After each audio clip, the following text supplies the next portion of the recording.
Hello friends, welcome to English with Sanjeev sir. मैं संजीव राठौर आप सबका स्वागत करता हूं आप सभी के अपने सपनों की क्लास में। गुड मॉर्निंग, नमस्कार, सत श्री अकाल, आदाब, जय हिंद, वंदे मातरम।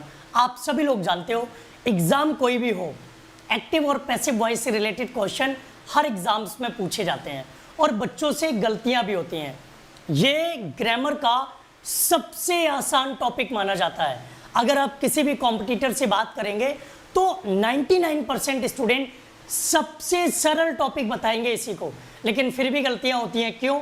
आज मैं आपको बताने जा रहा हूं। सबसे पहले तो ये देखें कि अगर आपका सब्जेक्ट लिविंग है, लिविंग सब्जेक्ट है, कोई व्यक्ति है सब्जेक्ट, तो मोस्ट ऑफ द केसेस वो सेंटेंस आपका कैसा होगा? एक्टिव में होगा। अगर आपका सब्जेक्ट नॉन लिविंग है, भाई नॉन लिविंग खुद तो काम करेगा नहीं। आपको प्यास लगी है तो बोतल खुद तो भर नहीं जाएगी, बोतल को कोई भरेगा, तो इस बोतल पर काम कोई और करेगा। आपके मोबाइल में बैटरी खत्म हो गई, उसे चार्ज कोई और करेगा, तो ये नॉन डूअर हो गए। और जितने भी नॉन डूअर होते हैं वो सब पैसिव होते हैं। इससे रिलेटेड एरर डिटेक्शन भी पूछी जाती है। नॉन डूअर से रिलेटेड कई बार ऐसे क्वेश्चन पूछ लिए जाते हैं। नॉन डूअर हमेशा पैसिव में रहेगा। अब पैसिव में रहेगा तो उसमें स्पेशल क्या होगा? कभी भी आपके पास इज आ जाए, एम आ जाए, वाज आ जाए, वर आ जाए, आर आ जाए, इनके साथ अगर वर्ब की थर्ड फॉर्म है तो वो सेंटेंस आपका कैसा है? पैसिव में है। अगर वो पैसिव में है, नॉन डूअर सब्जेक्ट है जो काम नहीं कर सकता, जिस पर कोई और काम करेगा, तो वो सेंटेंस हमेशा पैसिव में ही होगा। भाई घर में मम्मी कहती हैं फ्रिज में बोतल भर के रख दो, आपने कह दिया बोतल भर जाओ, बोतल भर जाएगी क्या? नहीं ना, आपको भरना पड़ेगा। तो अगर हम बोतल को सब्जेक्ट बनाएंगे तो वो कैसा होगा? नॉन डूअर होगा। और नॉन डूअर को सब्जेक्ट बनाएंगे तो वो किस में होगा? पैसिव में होगा। हमने लिखा ए बोतल इज फिल्ड बाई मी। देखो इज के साथ वर्ब की थर्ड फॉर्म है, सेंटेंस किस में होगा? सेंटेंस पैसिव में होगा। ये चीजें आपको ध्यान रखनी है। इसके अलावा एक तो ये पहचान लिया, कभी भी आपके पास हैज आ जाए, हैव आ जाए, हैड आ जाए, इसके साथ अगर वर्ब की थर्ड फॉर्म है तो वो सेंटेंस भी आपका किस में है? पैसिव में। सबसे पहले तो ये पहचानना सीखो कि सेंटेंस कब एक्टिव में है, कब पैसिव में है। तो ये वर्ब आएंगे तब भी वो सेंटेंस किस में होगा? पैसिव में। इसके साथ वर्ब की थर्ड फॉर्म के साथ साथ एक चीज और होनी चाहिए, अभी जल्दी में गलत हो जाता, बीन और होना चाहिए। क्या होना चाहिए? बीन और होना चाहिए। बीन और इसके साथ वर्ब की थर्ड फॉर्म, तब वो सेंटेंस पैसिव में होगा। जैसे you have been taught by me, you have been taught by me. तो देखो यहां पर हैव के साथ बीन, बीन के साथ वर्ब की थर्ड फॉर्म, सेंटेंस किस में है? पैसिव में है। इसे याद रखना। इसके अलावा कोई भी मॉडल वर्ब आ जाए,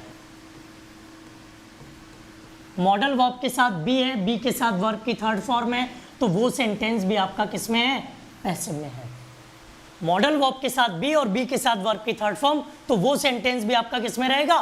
पैसिव में रहेगा। जैसे it can be done by you, it can be done by you, ये आपके द्वारा किया जाना है, तो ये सेंटेंस किस में है? देखो मॉडल वर्ब के साथ वर्ब की थर्ड फॉर्म, तो ये सेंटेंस आपका किस में लिखा है? ये सेंटेंस आपका पैसिव में लिखा हुआ है। किस में लिखा है? ये पैसिव में लिखा है। समझ रहे हो इन चीज़ों को?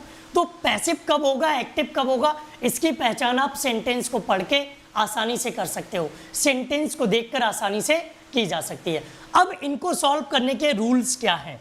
आप सब लोग जानते हो केवल 8 टेंस का पैसिव बनता है। एक प्रेजेंट इंडेफिनिट का, प्रेजेंट इंडेफिनिट का हम पैसिव बनाते हैं,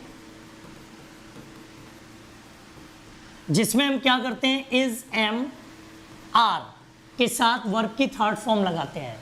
जैसे ही इज स्कॉल्डेड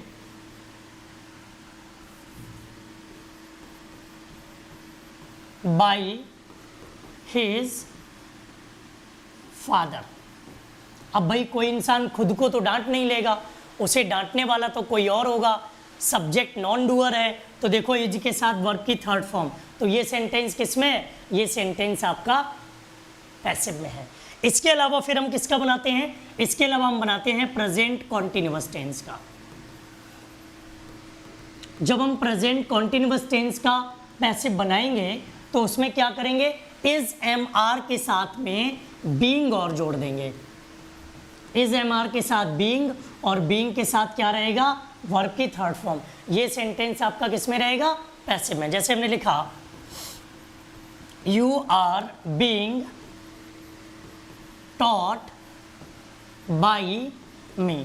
आपको किसके द्वारा पढ़ाया जा रहा है? मेरे द्वारा पढ़ाया जा रहा है। तो अगर हम प्रेजेंट कॉन्टिन्यूअस टेंस की बात करेंगे तो उसमें हमें बीइंग भी जोड़ना पड़ेगा। इसके बाद हम किसका बनाते हैं? प्रेजेंट परफेक्ट टेंस का। प्रेजेंट परफेक्ट टेंस का पैसिव कैसे बनाएंगे? हमने लिखा हैज़ और हैव सब्जेक्ट के अकॉर्डिंग यूज कर लेंगे, उसके साथ आपको बीन लगाना है और बीन के साथ आएगी वर्ब की थर्ड फॉर्म। जैसे this bottle has been filled by me. तो देखो हैज़ के साथ बीन, और बोतल खुद से तो भर नहीं जाएगी भाई, बोतल को तो कोई दूसरा ही भरेगा, और जब कोई दूसरा भरेगा तो वो सेंटेंस पैसिव में होगा। इसके बाद प्रेजेंट परफेक्ट कॉन्टिन्यूअस टेंस का बनाते नहीं है क्योंकि उसकी helping verb has been have been होती है, जिसका प्रयोग हमने पहले ही कर लिया है। अब हम बात करेंगे, अगला चौथा टेंस है पास्ट इंडेफिनिट टेंस का। पास्ट इंडेफिनिट टेंस का पैसिव कैसे बनाते हैं इस पर भी ध्यान रखना है। इसमें क्या होगा? बाज और बर के साथ हम वर्ब की थर्ड फॉर्म का यूज करेंगे। जैसे it was solved by you. तो देखो बाज के साथ आपको वर्ब की थर्ड फॉर्म दिख रही है। ये सेंटेंस किस में है? ये सेंटेंस आपका पैसिव में है। इसके बाद बनाते हैं पास्ट कॉन्टिन्यूअस टेंस का। पास्ट कॉन्टिन्यूअस टेंस के अगर हम पैसिव की बात करें तो पास्ट कॉन्टिन्यूअस टेंस का पैसिव कैसे बनता है? बाज बर आ जाएगा, उसके साथ बीइंग आ जाएगा और बीइंग के साथ हम वर्ब की थर्ड फॉर्म का यूज करते हैं। जैसे I was being cheated by a thief. हमें एक चोर के द्वारा धोखा दिया गया था या ठगा गया था। तो ये पास्ट कॉन्टिन्यूअस का हो गया। पास्ट परफेक्ट टेंस का देखो कैसे बनाएंगे?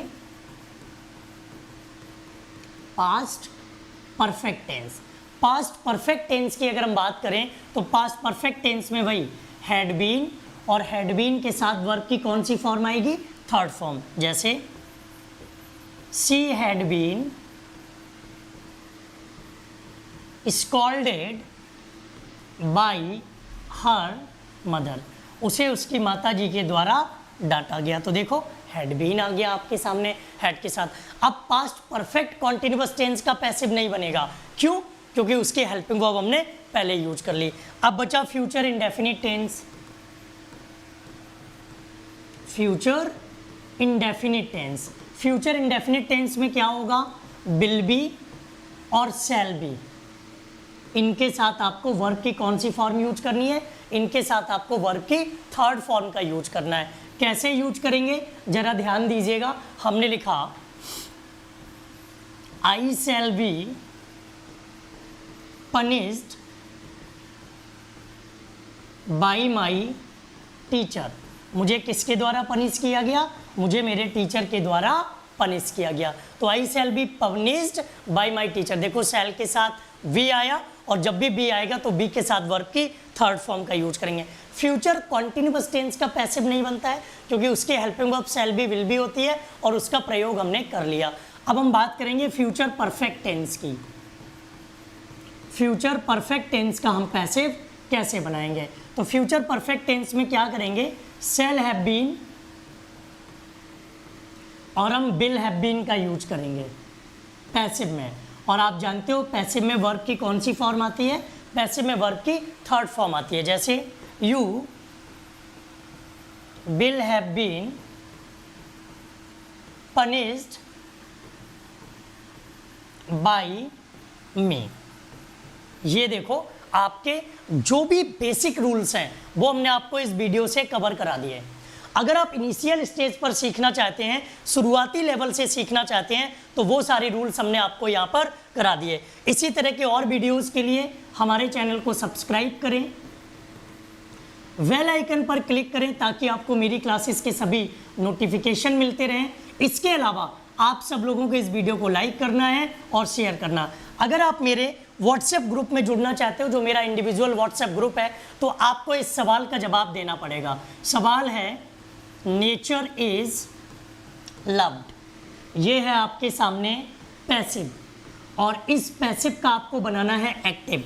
अगर आपका सही जवाब होता है, कमेंट बॉक्स में इसका सही जवाब करना, और मैं आपको जोड़ूंगा अपने पर्सनल व्हाट्सएप में। इस नंबर पे कॉल करके आप मुझसे बात भी कर सकते हो, गाइडेंस भी ले सकते हो, अपनी प्रॉब्लम का सॉल्यूशन भी पा सकते हो। तो ज़रूर इस सवाल का जवाब दें और जुड़िए मेरे व्हाट्सएप ग्रुप के साथ। थैंक यू, जय हिंद।